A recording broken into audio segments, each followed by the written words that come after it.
Del libro Jesús de Nazaret de Joseph Ratzinger. El bautismo de Jesús. Con todo, la aparición del Bautista llevaba consigo algo totalmente nuevo. El bautismo al que invita se distingue de las acostumbradas abluciones religiosas. No es repetible y debe ser la consumación concreta de un cambio que determina de modo nuevo y para siempre toda la vida. Está vinculado a un llamamiento ardiente, a una nueva forma de pensar y actuar. Está vinculado sobre todo al anuncio del juicio de Dios y al anuncio de alguien más grande que ha de venir después de Juan. El cuarto evangelio nos dice que el Bautista no conocía a ese más grande a quien quería preparar el camino, pero sabe que ha sido enviado para preparar el camino a ese misterioso otro. Sabe que toda su misión está orientada a él. En los cuatro evangelios se describe esa misión con un pasaje de Isaías. Una voz clama en el desierto: preparad el camino del Señor, allanad los caminos. Marcos añade una frase compuesta de Malaquías 3:1 y Éxodo 23:20, que en otro contexto encontramos también en Mateo 11:10 y en Lucas 1:76. Yo envío a mi mensajero delante de ti para que te prepare el camino. Todos estos textos del Antiguo Testamento hablan de la intervención salvadora de Dios, que sale de lo inescrutable para juzgar y salvar.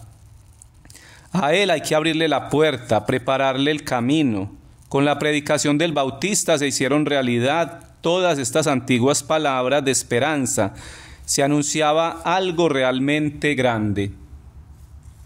Podemos imaginar la extraordinaria impresión que tuvo que causar la figura y el mensaje del Bautista en la efervescente atmósfera de aquel momento de la historia de Jerusalén. Por fin había de nuevo un profeta, cuya vida también le acreditaba como tal. Por fin se anunciaba de nuevo la acción de Dios en la historia. Juan bautiza con agua, pero el más grande, aquel que bautizará con el Espíritu Santo y con el fuego, está al llegar. Por eso, no hay que ver las palabras de San Marcos como una exageración. Acudía la gente de Judea y de Jerusalén, confesaban sus pecados y él los bautizaba en el Jordán. El bautismo de Juan incluye la confesión, el reconocimiento de los pecados. El judaísmo de aquellos tiempos conocía confesiones genéricas y formales, pero también el reconocimiento personal de los pecados, en el que se debían enumerar las diversas acciones pecaminosas. Se trata realmente de superar la existencia pecaminosa llevada hasta entonces, de empezar una vida nueva, diferente. Esto se simboliza en las diversas fases del bautismo. Por un lado, en la inmersión se simboliza la muerte y hace pensar en el diluvio que destruye y aniquila. En el pensamiento antiguo, el océano se veía como la amenaza continua del cosmos, de la tierra, las aguas primordiales que podían sumergir toda la vida. En la inmersión también el río podía representar este simbolismo, pero al ser agua que fluye es sobre todo símbolo de vida. Los grandes ríos Nilo, Éufrates, Tigris son los grandes dispensadores de vida. También el Jordán es fuente de vida para su tierra hasta hoy.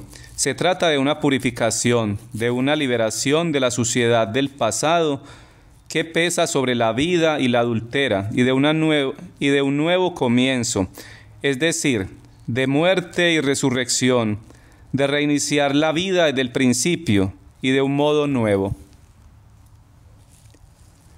Se podría decir que se trata de un renacer. Todo esto se desarrolla expresamente solo en la teología bautismal cristiana, pero está ya incoado en la inmersión en el Jordán y en el salir después de las aguas.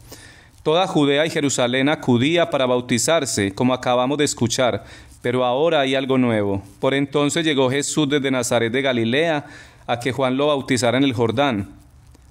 Hasta entonces no se había hablado de peregrinos venidos de Galilea. Todo parecía restringirse al territorio judío. Pero lo realmente nuevo no es que Jesús venga de otra zona geográfica, de lejos, por así decirlo. Lo realmente nuevo es que Jesús quiere ser bautizado, que se mezcla entre la multitud gris de los pecadores que esperan a orillas del Jordán. El bautismo comportaba la confesión de las culpas, ya lo hemos oído. Era realmente un reconocimiento de los pecados y el propósito de poner fin a una vida anterior malgastada para recibir una nueva. ¿Podía hacerlo Jesús? ¿Cómo podía reconocer sus pecados?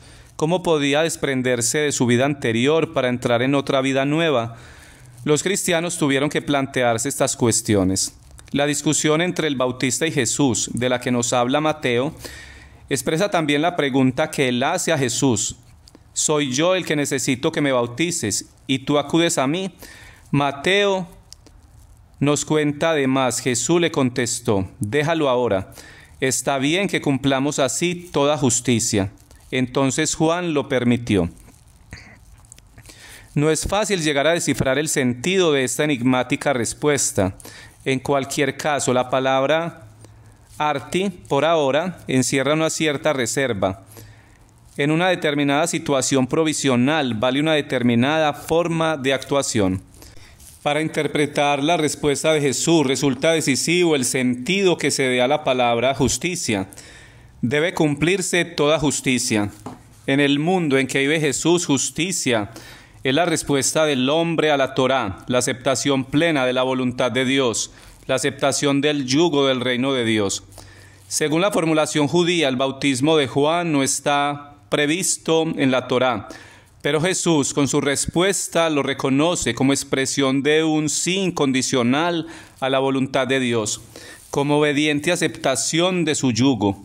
Puesto que este bautismo comporta un reconocimiento de la culpa y una petición de perdón para poder empezar de nuevo, este sí a la plena voluntad de Dios encierra también, en un mundo marcado por el pecado, una expresión de solidaridad con los hombres que se han hecho culpables, pero que tienden a la justicia. Solo a partir de la cruz y la resurrección se clarifica todo el significado de este acontecimiento. Al entrar en el agua, los bautizados reconocen sus pecados y tratan de liberarse del peso de sus culpas. ¿Qué hizo Jesús? Lucas, que en todo su evangelio presta una viva atención a la oración de Jesús y lo presenta constantemente como aquel que ora en diálogo con el Padre, nos dice que Jesús recibió el bautismo mientras oraba. A partir de la cruz y la resurrección se hizo claro para los cristianos lo que había ocurrido. Jesús había cargado con la culpa de toda la humanidad, entró con ella en el Jordán, inicia su vida pública tomando el puesto de los pecadores, la inicia con la anticipación de la cruz. Es, por así decirlo, el verdadero Jonás que dijo a los marineros: tomadme y lanzadme al mar. El significado pleno del bautismo de Jesús, que comporta cumplir toda justicia, se manifiesta solo en la cruz. El bautismo es la aceptación de la muerte por los pecados de la humanidad y la voz del cielo: este es mi Hijo amado. Es una referencia a la resurrección. Así se entiende también porque en las palabras de Jesús el término bautismo designa su muerte. Solo a partir de aquí se puede entender el bautismo cristiano, la anticipación de la muerte en la cruz que tiene lugar en el bautismo de Jesús y la anticipación de la resurrección, anunciada en la voz del cielo, se han hecho ahora realidad. Así el bautismo con agua de Juan recibe su pleno significado del bautismo de vida y de muerte de Jesús. Aceptar la invitación al bautismo significa ahora trasladarse al lugar del bautismo de Jesús y así recibir en su identificación con nosotros, nuestra identificación con Él. El punto de su anticipación de la muerte es ahora para nosotros el punto de nuestra anticipación de la resurrección con Él. En su teología del bautismo, Pablo ha desarrollado esta conexión interna, sin hablar expresamente del bautismo de Jesús en el Jordán. Mediante su liturgia y teología del ícono, la Iglesia Oriental ha desarrollado y profundizado esta forma de entender el bautismo de Jesús. Ve una profunda relación entre el contenido de la fiesta de la Epifanía, proclamación de la filiación divina por la voz del cielo, En Oriente, la Epifanía es el día del bautismo. Y la Pascua, en las palabras de Jesús a Juan, está bien que cumplamos así toda justicia. Ve una anticipación de las palabras pronunciadas en Getsemaní: Padre, no se haga mi voluntad sino la tuya. Los cantos litúrgicos del 3 de enero corresponden a los del miércoles santo, los del 4 de enero a los del jueves santo, los del 5 de enero a los del viernes santo y el sábado santo. La iconografía recoge estos paralelismos. El icono del bautismo de Jesús muestra el agua como un sepulcro líquido que tiene la forma de una cueva oscura, que a su vez es la representación iconográfica del Hades. El inframundo, el infierno, el descenso de Jesús a este sepulcro líquido, a este infierno que le envuelve por completo, es la representación del descenso al infierno. Sumergidos en el agua, ha vencido al poderoso. Dice Cirilo de Jerusalén: Juan Crisóstomo escribe: la entrada y salida del agua son representación del descenso al infierno y de la resurrección. Los troparios de la liturgia bizantina añaden otro aspecto simbólico más. El Jordán se retiró ante el manto de Eliseo. Las aguas se dividieron y se abrieron un camino seco como imagen auténtica del bautismo, por el que avanzamos por el camino de la vida. El bautismo de Jesús se entiende así como compendio de toda la historia, en el que se retoma el pasado y se anticipa el futuro. El ingreso en los pecados de los demás es el descenso al infierno, no solo como espectador, como ocurre en Dante, sino compadeciendo y con un sufrimiento transformador, convirtiendo los infiernos, abriendo y derribando las puertas del abismo.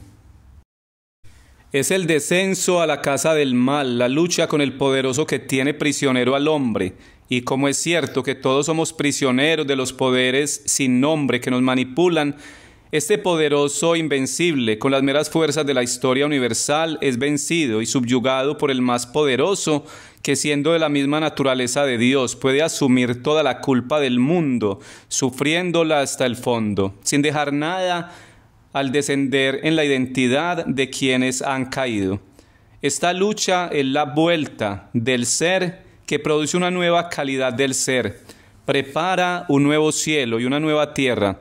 El sacramento, el bautismo, aparece así como una participación en la lucha transformadora del mundo emprendida por Jesús en el cambio de vida que se ha producido en su descenso y ascenso. Con esta interpretación y asimilación eclesial del bautismo de Jesús nos hemos alejado demasiado de la Biblia. Conviene escuchar en este contexto el cuarto evangelio, según el cual el Bautista, al ver a Jesús, pronunció estas palabras: Este es el Cordero de Dios que quita el pecado del mundo. Mucho se ha hablado sobre estas palabras, que en la liturgia romana se pronuncian antes de comulgar. ¿Qué significa Cordero de Dios? ¿Cómo es que se denomina a Jesús Cordero? ¿Y cómo quita ese Cordero los pecados del mundo? Los vence hasta dejarlos sin sustancia ni realidad. Joaquín Jeremías ha aportado elementos decisivos para entender correctamente esta palabra y poder considerarla, también desde el punto de vista histórico, como verdadera palabra del Bautista. En primer lugar, se puede reconocer en ella dos alusiones veterotestamentarias. El canto del siervo de Dios en Isaías 53:7 compara al siervo que sufre con un cordero al que se lleva al matadero. Como oveja ante el esquilador, enmudecía y no abría la boca. Más importante aún es que Jesús fue crucificado durante una fiesta de Pascua y debía aparecer por tanto como el verdadero cordero pascual, en el que se cumplía lo que había significado el Cordero Pascual en la salida de Egipto, liberación de la tiranía mortal de Egipto y vía libre para el éxodo, el camino hacia la libertad de la promesa. A partir de la Pascua, el simbolismo del Cordero ha sido fundamental para entender a Cristo. Lo encontramos en Pablo, en la primera carta de Pedro y en el Apocalipsis. Jeremías llama también la atención sobre el hecho de que la palabra hebrea talhak significa tanto cordero como mozo, siervo. Así, las palabras del Bautista pueden haber hecho referencia ante todo al siervo de Dios que con sus penitencias vicarias carga con los pecados del mundo, pero en ellas también se le podría reconocer como el verdadero Cordero Pascual, que con su expiación borra los pecados del mundo, paciente como un cordero ofrecido en sacrificio. El Salvador se ha encaminado hacia la muerte por nosotros en la cruz. Con la fuerza expiatoria de su muerte inocente, ha borrado la culpa de toda la humanidad. Si en las penurias de la opresión egipcia la sangre del Cordero Pascual había sido decisiva para la liberación de Israel, Él, el Hijo que se ha hecho siervo, el pastor que se ha convertido en Cordero, se ha hecho garantía ya no solo para Israel, sino para la liberación del mundo, para toda la humanidad. Con ello se introduce el gran tema de la universalidad de la misión de Jesús. Israel no existe solo para sí mismo, su elección es el camino por el que Dios quiere llegar a todos. Encontraremos repetidamente el tema de la universalidad como verdadero centro de la misión de Jesús. Aparece ya al comienzo del camino de Jesús en el cuarto evangelio, con la frase del Cordero de Dios que quita el pecado del mundo. La expresión Cordero de Dios interpreta, si podemos decirlo así, la teología de la cruz que hay en el bautismo de Jesús, de su descenso a las profundidades de la muerte. Los cuatro evangelios indican, aunque de formas diversas, que al salir Jesús de las aguas, el cielo se rasgó, se abrió, que el Espíritu bajó sobre él como una paloma, y que se oyó una voz del cielo, que según Marcos y Lucas se dirige a Jesús: tú eres, y según Mateo dijo de él: este es mi Hijo, el amado, mi predilecto. La imagen de la paloma puede recordar al Espíritu que aleteaba sobre las aguas del que habla el relato de la creación en Génesis 1:2. Mediante la partícula como una paloma, esta funciona como imagen de lo que en sustancia no se puede describir. Por lo que se refiere a la voz, la volveremos a encontrar con ocasión de la transfiguración de Jesús, cuando se añade, sin embargo, el imperativo escuchadle. En su momento trataré sobre el significado de estas palabras con más detalle. Aquí deseo solo subrayar brevemente tres aspectos. En primer lugar, la imagen del cielo que se abre. Sobre Jesús el cielo está abierto, su comunión con la voluntad del Padre, la toda justicia que cumple, abre el cielo, que por su propia esencia es precisamente allí donde se cumple la voluntad de Dios. A ello se añade la proclamación por parte de Dios, el Padre, de la misión de Cristo, pero que no supone un hacer, sino un ser. Él es el Hijo predilecto, sobre el cual descansa el beneplácito de Dios. Finalmente quisiera señalar que aquí encontramos junto con el Hijo también al Padre y al Espíritu Santo. Se preanuncia el misterio del Dios Trino, que naturalmente solo se puede manifestar en profundidad en el transcurso del camino completo de Jesús. En ese sentido, se perfila un arco que enlaza este comienzo del camino de Jesús con las palabras con las que el resucitado enviará a sus discípulos a recorrer el mundo y de hacer discípulos de todos los pueblos, bautizándolos en el nombre del Padre y del Hijo y del Espíritu Santo. El bautismo que desde entonces administran los discípulos de Jesús es el ingreso en el bautismo de Jesús, el ingreso en la realidad que Él ha anticipado con su bautismo. Así se llega a ser cristiano. Una amplia corriente de la teología liberal ha interpretado el bautismo de Jesús como una experiencia vocacional. Jesús, que hasta entonces había llevado una vida del todo normal en la provincia de Galilea, habría tenido una experiencia estremecedora. En ella habría tomado conciencia de una relación especial con Dios y de su misión religiosa, conciencia madurada sobre la base de las expectativas entonces reinantes en Israel, a las que Juan había dado una nueva forma y a causa también de la conmoción personal provocada en él por el acontecimiento del bautismo. Pero nada de esto se encuentra en los textos. Por mucha erudición con que se quiera presentar esta tesis, corresponde más al género de las novelas sobre Jesús que a la verdadera interpretación de los textos. Esto no nos permite mirar la intimidad de Jesús. Él está por encima de nuestras psicologías. Eso lo dice Romano Guardini. Pero nos dejan apreciar en qué relación está Jesús con Moisés y los profetas. Nos dejan conocer la íntima unidad de su camino desde el primer momento de su vida hasta la cruz y la resurrección. Jesús no aparece como un hombre genial, con sus emociones, sus fracasos y sus éxitos, con lo que, como personaje de una época pasada, quedaría a una distancia insalvable de nosotros. Se presenta ante nosotros más bien como el Hijo predilecto, que si por un lado es totalmente otro, precisamente por ello puede ser contemporáneo de todos nosotros, más interior en cada uno de nosotros que lo más íntimo nuestro. Hasta acá la lectura de Jesús de Nazaret de Joseph Ratzinger.